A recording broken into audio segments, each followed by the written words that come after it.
Salut les amis, c'est lundi, bienvenue au podcast de Youssef, Chit Chat du lundi. J'espère que vous allez bien, c'est votre Youssef international, national. Donc, comment allez-vous mesdames, messieurs? J'ai vu que vous avez apprécié mon dernier podcast et donc je me suis dit, on va continuer, on va essayer de faire ça tous les lundis, de passer un bon moment ensemble. Et respecter la tradition, bien sûr, j'ai mon café juste à côté de moi avec un petit peu de lait dedans. Je voudrais remercier tout le monde pour les commentaires sur l'épisode numéro 1, Bouteille à la mer. Vous m'avez laissé des commentaires, plus mes abonnés. Ma communauté a vraiment bien réagi, j'en suis ravi. Merci beaucoup les amis.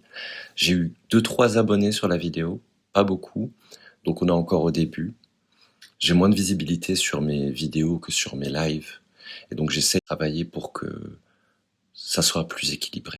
Donc je vais essayer de vous rapporter quand même une petite histoire sur moi, parler un peu de moi, un peu de l'enfant Youssef. Pourquoi l'enfant Youssef? Parce que hier je regardais le live du week-end et je réagissais à ça. Et je me suis rendu compte que pendant que je suis en train d'improviser, que je me maquille, que je passe un bon moment avec vous, que je ris, en vrai, cette projection féminine qu'il y a de moi, je suis totalement un garçon, vous le savez, je suis un homme et j'aime être un homme. Je ne mélange pas les concepts comme beaucoup le font. C'est juste que j'aime le maquillage et que ça me donne de la couleur dans ma vie. Pourquoi pas? Si ça vous fait une petite étincelle, un petit piquant dans le cœur d'avoir un peu de maquillage, pourquoi on va en faire toute une histoire? Bon, la société, elle en fait toute une histoire, vous le savez. Mais on s'en manque, on avance. J'ai ma communauté, il y a des hétéros, il y a des femmes, il y a des gays, il y a même quelques femmes trans, je crois. Il y a de tout, de toutes les origines. Donc c'est que quand même le monde, quelque part, il est prêt pour ça. C'est vraiment juste une partie de la société qui veut rester bloquée dans le passé et qui pense que le passé est une référence plus stable, alors que pas du tout. C'est une illusion, mes chers amis. Vous êtes du genre à dire c'était mieux avant, c'est que vous n'avez pas su profiter du présent et que vous aurez du mal à profiter du futur. Donc acceptez ces parties-là que vous ne connaissez pas, qui sont un peu nouvelles et dérangeantes et alternatives, mais elles sont là pour ça aussi. Si ton œil n'est pas aiguisé, ça peut être bousculant. Moi aussi, la première fois en tant que gay que je suis arrivé dans le Marais et que j'ai vu des hommes très féminins, habillés très efféminés, j'avais ce réflexe d'une vision d'un homo qui a dû se cacher pendant des années, de me dire c'est trop. Et en fait non, c'était pas trop, c'est moi qui n'étais pas éveillé et qui n'avait pas encore eu une expansion de mon esprit et de mon sens de l'art. Donc aujourd'hui, on voit des artistes gays, trans, et j'espère qu'on va en voir de plus en plus qui ont toujours été super talentueux, mais qu'on voit apparaître qu'aujourd'hui. Donc pour nous, c'est une opportunité de vous montrer qu'en fait, euh, on le connaît déjà, le rêve hétérosexuel hollywoodien. Aujourd'hui, ce qu'on veut connaître, c'est ce qu'est vraiment l'amour, dans la réalité. Et il semblerait que les médias, le cinéma, certains réalisateurs, certains scénaristes ont compris qu'il fallait dépasser ce rêve hollywoodien de la princesse qui cherche le chéri et qui à la fin euh, se marie et a eu beaucoup d'enfants, façon de parler, ou de la meuf en détresse. Aujourd'hui, on veut plus que ça, on veut des situations qui ressemblent à la vie, avec une pointe d'extraordinaire de temps en temps. Ou on veut quelque chose de totalement surdimensionnel. Et... Donc, bon, je m'éloigne un peu du sujet. Ce que je voulais dire, c'est parler du petit Youssef. Le petit Youssef, à l'intérieur de moi, eh ben, il vit plus, il revit. Et cette image un peu féminine, un peu plus douce, un peu plus sensuelle, forte en moi, vient quelque part, ouais, des femmes que j'ai vues toute ma vie, que j'ai admirées, qui m'ont fait rêver, qui m'ont montré aussi que la vie d'une femme, c'est pas du tout évident. Vous avez entendu, j'ai dit papa. C'est un peu un lapsus révélateur. Donc petit, oui, j'ai vu les femmes trimer et j'ai vu les hommes sortir de la maison et revenir plus tard. Et j'étais un enfant de cuisine. Vous savez, c'est quoi les enfants de cuisine? C'est ta maman qui cuisine super bien et qui te fait participer un peu à tout, au ménage, à la cuisine. Tu dois lui rendre service, tu dois aller faire les courses. Ta mère, elle t'envoie là-bas, elle fait à manger. pour tout le monde, ben, tu te retrouves à aller en ramener chez telle personne et chez telle personne et tu râles, mais quelquefois quand tu arrives chez la tata, elle te donne des bonbons donc t'es bien content d'être parti. Voilà, j'étais ce genre d'enfant. Donc c'est toujours les femmes que j'ai vues se dépasser, ne pas s'arrêter, travailler, être épuisées, au service des autres, surtout dans la culture orientale, vous connaissez. Et pas Je que, pense hein. que Ça vient de là, cette projection féminine. J'ai choisi une image forte, j'ai choisi une influence forte, et les influences fortes étaient les femmes. Les hommes avaient un peu les choses plus acquises, hein, de ma, de ma perspective. Hein. Je dis pas que les hommes n'avaient pas leurs difficultés ou autre chose. Donc cette forme émotionnelle était importante en moi. Donc oui, en moi, il y a une partie, depuis petit, je le dis toujours, dans mon cœur, je me suis senti à la fois les émotions d'un homme et les émotions d'une femme. Et je pense que c'est la nature de tout le monde. Sauf que moi, c'est clair à l'intérieur de moi depuis petit. Et le fait que mon physique soit masculin, que je sois un garçon, bah, ça me va. C'est parfait. Vraiment, c'est essentiel. C'est ma version entière. Voilà, c'est pas inconfortable, c'est justement, je me sens plus fort. Beaucoup de gens le voient comme superficiel, mais non, pas du tout. Maintenant, j'arrive à comprendre et à ressentir ce concept un peu de armure. Tu t'habilles bien, tu te maquilles un peu comme tu as envie. Donc c'est loin d'être superficiel, c'est une manifestation de ta conscience. Donc je pense qu'on veut réduire ça, alors que non. Les choses qui y a à l'intérieur de nous, elles ne se voient pas forcément. Et créer son image, c'est donner l'opportunité à l'autre de mieux te connaître à l'intérieur. Parce que si tu mets du rouge, bah, il sait que t'aimes le rouge, donc il te connaît plus. Donc vous voyez, c'est pas si superficiel qu'on le croit. Ça dépend de l'intention que tu as derrière. Oui, si tu essayes de ressembler à quelqu'un sans raison particulière, juste parce que tu la trouves belle et que tu pas le copies, oui, c'est déjà un peu moins profond. Mais même dans ça, tu peux trouver une profondeur. Pourquoi elle a été touchée? Pourquoi elle veut ressembler à? Il y a une raison. En général, cette raison, elle est positive. Donc arrêtons de foutre la honte à des choses qui n'ont pas raison d'être et qui sont belles et qui sont colorées. Franchement, moi je recommande à plein d'hommes hétérosexuels, masculins, de pas hésiter à se maquiller un petit peu, de se mettre un peu de mascara, un peu d'anti-cerne ou un peu de bronzer.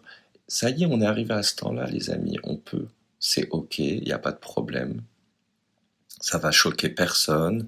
Au début peut-être un peu, mais au final, en apprenant un peu à se maquiller, en découvrant, eh ben, c'est du travail personnel. On est obligé d'être face à soi-même, face au miroir à ce moment-là, et, euh, et avoir un temps pour soi. Et souvent, quand je me maquille, sauf quand je me maquille vite fait à la caméra en live, mais quand je me maquille tout seul à la maison et que j'essaie de faire un beau make-up, parce que en tant que gay, et que tu vas sortir dehors, oui, tu veux que ce soit parfait, plus qu'une fille.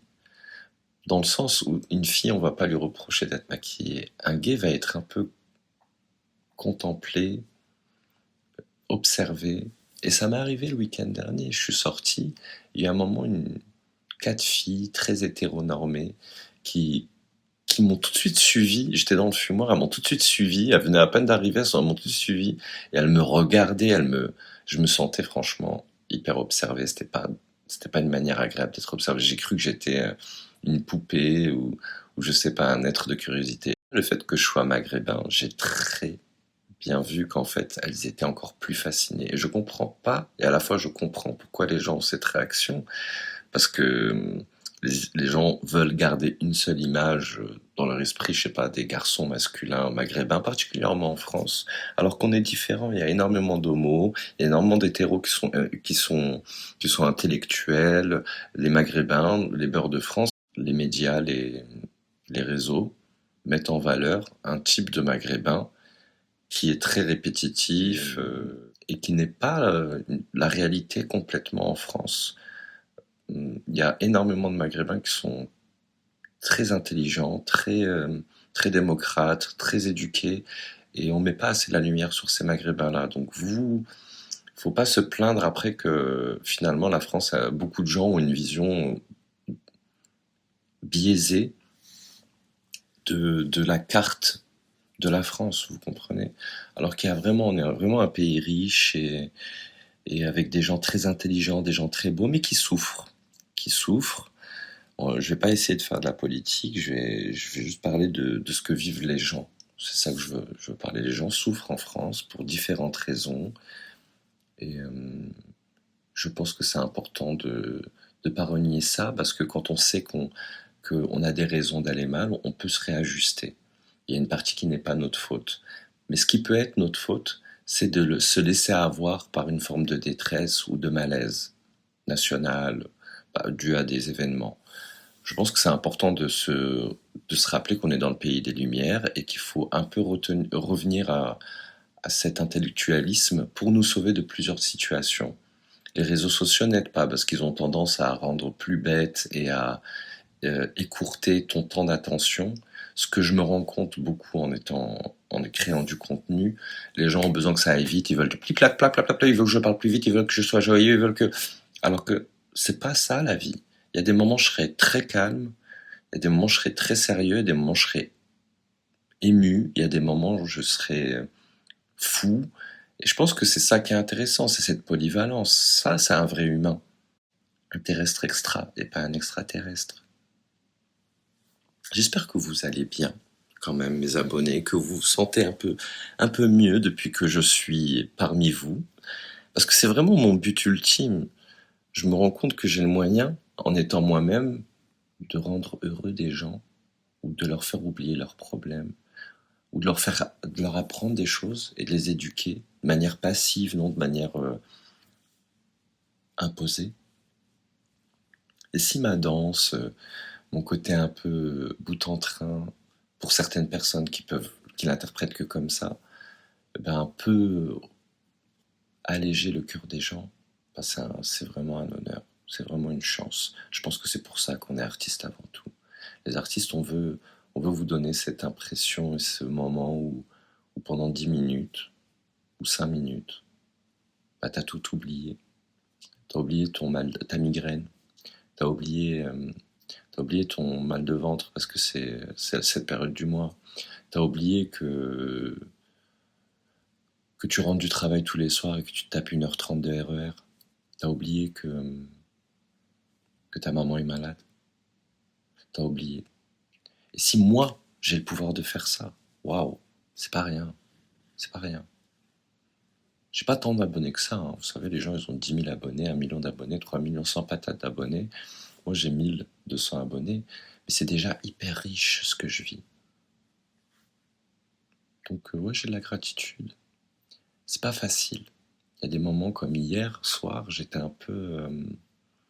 c'est comme si je revivais tout, le live, comme si je le digérais. Donc il y avait des moments très agréables quand je le revivais intérieurement. Il y avait des moments plus durs. Mais c'est toujours une chose bien à la fin. Donc je suis content de faire ça. C'est dur parce que je dois grandir, tout simplement. On n'a jamais fini de grandir. Et c'est agréable parce que je me vois courageux, et pas que pour moi. Donc ça m'aide à m'aimer un peu plus, et avoir, oui, pas que plus confiance en moi, je dirais, mais, mais plus confiance en fait que le monde est peut-être prêt à me voir comme je suis. On a beaucoup assassiné mon caractère dans le passé, et maintenant que j'ai une communauté, je me sens moins ostracisé, pour être honnête avec vous. Alors que oui, pendant une période de ma vie, c'était vraiment, vraiment une mauvaise période de mon thème astral, je dirais. Mais je me suis toujours battu, je suis toujours resté inspiré. Comme un de mes abonnés me le demande à chaque fois, il me dit « Youssef, n'éteins jamais ta flamme ». J'ai toujours gardé ma flamme. Même quand moi-même j'ai cru qu'elle était éteinte, la flamme, en fait elle était toujours là. Elle était juste minuscule. Et maintenant j'ai compris qu'il fallait l'entretenir au quotidien. Et t'as le droit d'avoir 2-3 jours où ta flamme elle est pas très forte. Et si t'as de la chance, t'auras peut-être un ami proche de toi qui sera là pour te réchauffer à ce moment-là. Et c'est pour ça que c'est important qu'on reste solidaire et qu'on apprenne à bien aimer. Ça suffit pas de aimer. Il faut bien aimer. On peut tomber amoureux, on peut aimer quelqu'un mal. Et c'est vachement important d'apprendre à aimer. Moi, je dois encore apprendre à aimer. J'ai dû apprendre à aimer et je m'améliore à ça. J'espère en tout cas. Avant, je disais pas je t'aime aux gens que j'aimais. Jamais. Maintenant, je me suis éveillé. J'ai une amie très proche qui est américaine et dans la culture américaine, c'est un peu plus facile. Mais même avant, il y a certaines situations où les gens m'ont dit je t'aime et j'étais un peu. Et aujourd'hui, je suis sorti de ma coquille, j'ai appris à dire je t'aime. Je savais déjà dire pardon dans la vie et m'excuser. C'est quelque chose que j'ai toujours eu en moi. J'ai jamais voulu faire du mal aux gens, même quand j'en ai fait, je m'en rendais pas compte. C'était de l'immaturité, ou bien c'était ou sinon je le voyais pas sur l'instant. Mais aujourd'hui, c'est très important pour moi de pas faire de mal aux gens parce que je suis quelqu'un de très karmique et je crois sincèrement que dans la vie, on récolte ce qu'on sème. Parce qu'on est dans une réalité où si tu mets une graine et que tu vas l'arroser tous les jours, il y a une plante qui poussera. Donc littéralement, on récolte ce qu'on sème. Quand tu fais pas gaffe à ce que tu sèmes dans ton quotidien, à tes choix, à ce que tu fais, selon moi, oui, tu peux te perdre plus. Bon voilà les amis, on est arrivé à la fin de notre deuxième épisode. J'espère qu'il vous plaira tout autant. À parler un bon français parce qu'on m'a recommandé de ne pas faire de l'anglicisme. Donc j'essaye de faire un audio, au moins qu'une partie de ma chaîne YouTube, il y ait des vidéos qui représentent le fait est de bien parler français. Et ça, c'est un professionnel du cinéma qui me l'a recommandé, donc j'essaie du conseil de pas faire d'anglicisme sur ce thème de vidéo. Sur d'autres, je fais ce que je veux, mais je me suis dit, il a peut-être pas tort, donc voyons. Représentons un peu notre jolie langue française, et on n'a pas besoin de tous parler de la même manière. Cette conformité qui est venue, due aux réseaux sociaux et aux vidéos rapides, où les gens répètent des mots bien précis pour attirer les gens. Ça a toujours existé, même dans la musique. Il y a des mots chaque année qui sont à la mode et qui permettent d'être plus accrocheurs. J'essaie de pas suivre ça du tout et d'utiliser mon français. C'est pour ça aussi que j'ai voulu reprendre des livres. Comme ça, le fait de lire un peu va me permettre de rafraîchir mon vocabulaire, sachant que j'ai un très bon vocabulaire en français, c'est pas le problème, mais on a tendance à oublier les mots qu'on peut utiliser. Donc, lisons et rappelons-nous et articulons-nous. C'est bon pour les neurones et c'est bon pour le beau parler, je dirais. Et soyons polis, d'ailleurs, soyons polis, ramenons la politesse à la mode. La politesse, c'est pas ce qu'on croit, c'est pas se soumettre, les amis. La politesse, c'est l'opportunité de se rappeler la meilleure version de nous. Je répète, la politesse, c'est l'opportunité de se rappeler de la meilleure version de nous-mêmes. Voilà les amis, on va conclure sur cette belle parole. Je vous embrasse très fort. N'oubliez pas de liker, de partager la vidéo si vous le souhaitez, de mettre un petit commentaire. Et je vous souhaite un très bon début de semaine. Je vous embrasse fort.